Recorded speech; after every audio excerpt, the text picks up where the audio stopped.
So I finally got around to playing Guardians of the Galaxy. Now, I wasn't really ever interested in this game, just like the Avengers game and also just like the Suicide Squad that's coming out next year. Because I'm just really not that big of a fan of like team-based games. I don't know why, but it's really just not my cup of tea. But I gave this game a chance because I heard good things about it. And well, after playing it, I honestly don't know how to feel about it. Like, I have a lot of problems with this game that I think really bring it down in my eyes, but there's also stuff that I really like about it. So let me just get into the categories so I can break down my thoughts in a little bit more detail. And also, spoiler warning now, so if you haven't played the game and you don't want to be spoiled, you know, fuck off, and I mean that politely. If you don't want to be spoiled, just dip. So let's get into it. So first, let me start talking about a big positive of this game, and that's the character writing. I honestly like some of these versions of the characters here more than I like their MCU counterpart. And I like mostly all the Guardians in the MCU. But the one character I didn't really like that much in this game was this version of Star-Lord. Now, I think he does have some good writing in this game. And I like the stuff that they showed with like his mom and how he like really rallies the team together as their leader and does his best to keep the peace with the team while also being lost and troubled himself. So I think what I'm saying here is his writing is what I really like. But what really turns me off about him in this game, pause, is the voice acting. And a lot of the lines of dialogue he has. I strongly dislike the voice actor for him. I don't know why, just like compared to Chris Pratt, I really just did not like how he portrayed Star-Lord at all. And also, a lot of the lines of dialogue he says in this game are just really fucking corny, and because of that, I really think it overshadowed his writing for me. And I'll talk more about the dialogue in this game a bit later, but while I'm on it real quick, you know how I just talked about how he really rallies the team and keeps things somewhat controlled in an otherwise messy group of people with conflicting personalities, who are always arguing with each other. These moments were great, and I liked the writing behind these moments, but I hated the dialogue writing for some parts. And I also just don't like how the voice actor for Star-Lord says these lines as well. This isn't even like an attack towards the voice actor, I just don't think he fits this character. Like, take this example from like the Huddle gameplay mechanic, which contributes to a lot of the lines of dialogue I really just roll my fucking eyes at. We need to turn this around, Peter. Fast! I am Groot. Yeah? How are we gonna do that? Dest and Scutplug's got complete control of the battlefield. Guys, we are 2 steps away from painting the battlefield right now. In so many shades. What are you talking about? Are we in the same fight? We just need to keep our cool. So stay cool. Really cool. And they'll drop.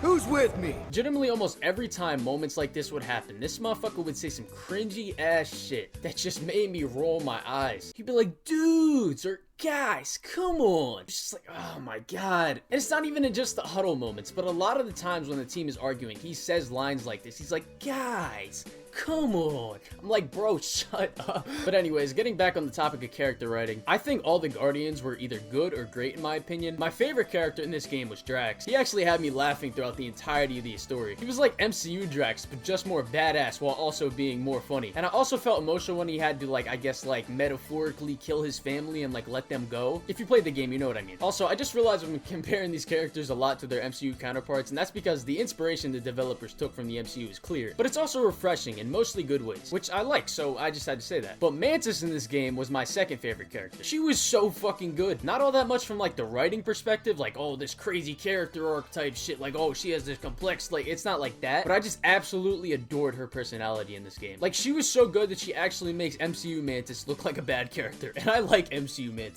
And she showed abilities in this game that I didn't even know she had because the MCU never showed off like her full powers. And I've never read any of the Guardians of the Galaxy comics, so it was cool to see her powers. But overall, I absolutely loved Mantis every second she was in this game. She absolutely stole the show for me every mission like she was involved in. Rocket was also great. I loved his arc of going from this little dickhead who won't cooperate with the team and just acting like he can do everything on his own to learning to work as a team player and giving moments like this. Oh! Peter? It's okay, he'll land on his feet. I guess that only applies to cats. You sons of sharks! Scut busting ass! I am not familiar with these words. Throw me. What? Throw me! Just get muscles to huck me across. Are you kidding? After the fit you threw last time? This ain't like the last time. You all... I trust you guys.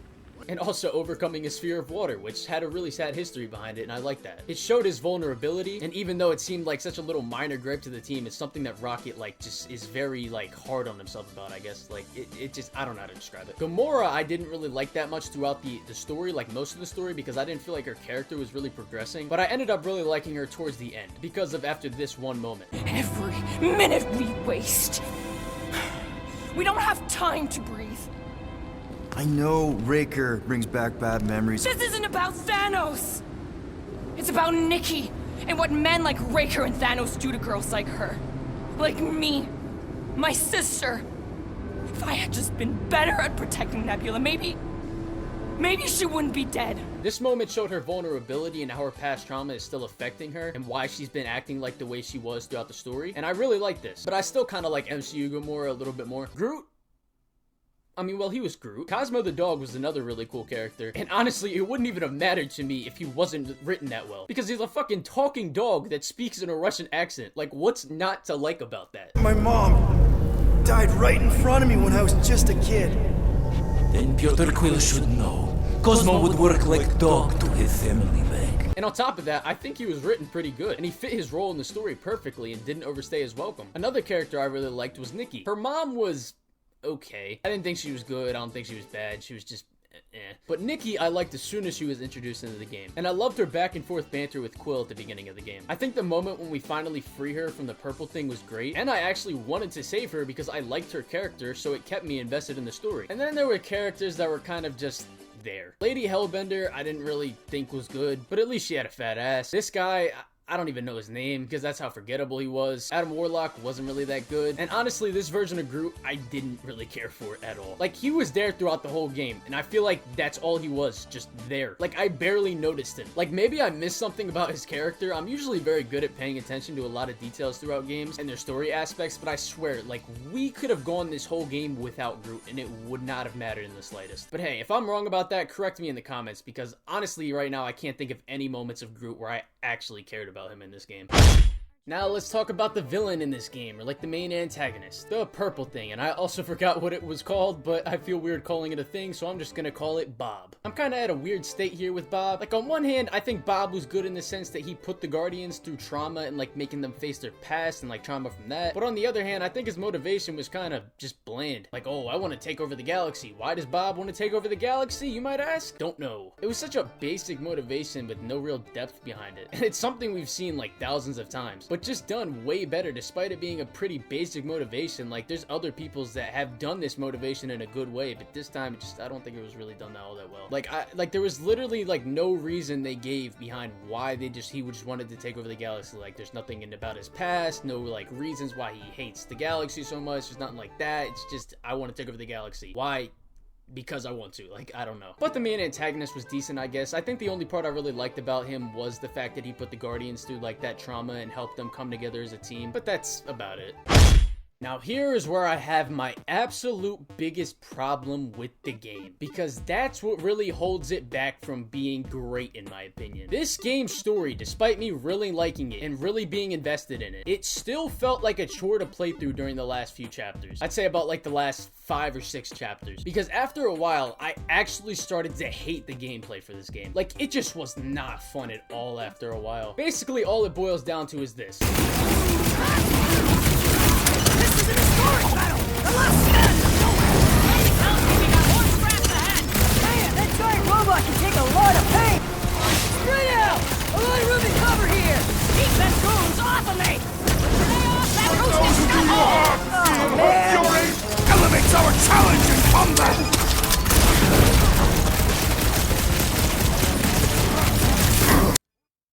Like a game like Red Dead 2, which I think has good, not great gameplay for the most part. Like, the shooting in that game gets really repetitive as well, and stale after a while in my opinion. But it still remains fun for most of the game, mostly because you kind of just, it's a one and done. You shoot them in the head, they're just done. And the gunplay mechanics can be pretty fun for the most part. But this game's gun mechanics are so fucking boring, and the enemies are literally just damage sponges. Like, there is a bit of variety and stuff like you can do, but most of it just is not that fun in my opinion. And when you're like commanding the other Guardians to use their attacks, I barely feel engaged at all, because you just hit a button and watch the NPC do its attack while you keep shooting with your fucking damage sponge weapon. And also the movement can feel pretty stiff at times, and melee combat feels extremely stiff. It literally just locks you into there, and it's not very fluid or free-flowing at all. And what I mean by free-flowing, I don't think it means like Arkham type shit, like free-flow combat, but it's just not like, it doesn't feel fluid and like keep moving, you know what I mean. And the difficulty is just not present at all, not even in the slightest. And I'm not even trying to sound like I'm making myself to be like this godly gamer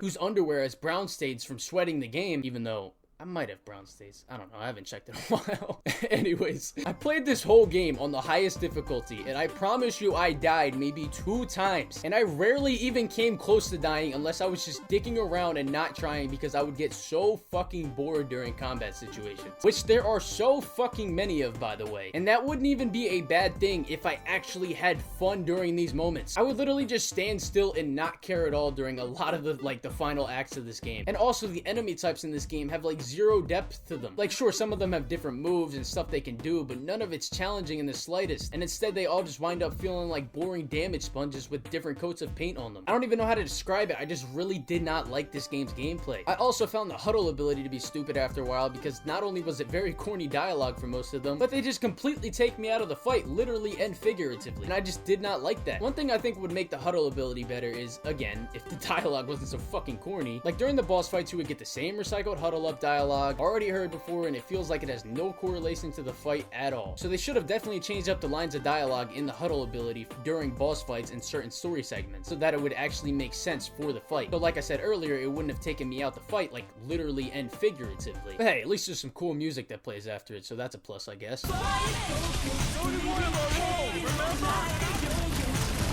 But for instance, there was a point in this game I was playing it, it was near the end of the game, and I saw a horde of these damage sponge, robot, boring ass enemies. And I was about to walk into a fucking horde of them. And I just sat there questioning whether or not I wanted to quit the game and watch the rest of the story on YouTube, because I was just so tired of this game's gameplay. I actually can't remember the last story game I played where I was genuinely so bored of the gameplay that I just wanted to quit. So for it to be that boring in my eyes, it definitely brings the game down. And even in the beginning of the game, before I got bored of the gameplay, there was never a moment where I was like having a blast with it. I just thought it was decent, and then I just completely didn't like it at all. Honestly, I could break down the entire gameplay and just completely shit on it even more, but there's just so much I don't like about it, but I have no care in the world to talk about it any further. If you like the gameplay, that's fine. I actually can't see how, but that's just me personally. I do not like the gameplay in this game at all.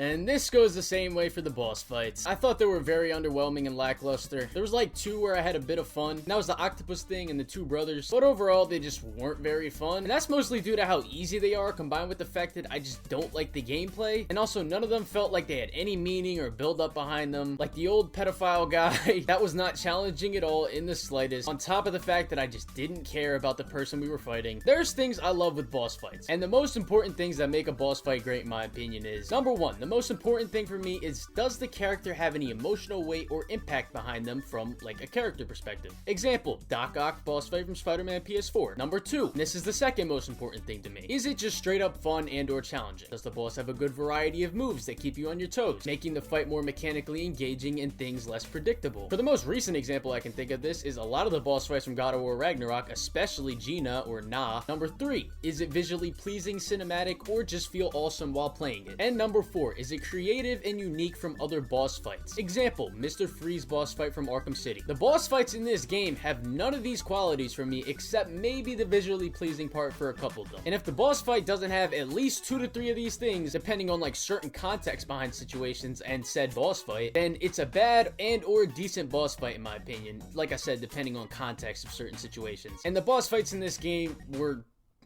just not good. They just sucked. I was gonna say they were decent at best, but I felt like I was being too generous, because looking back on it, the boss fights were just not good in my opinion.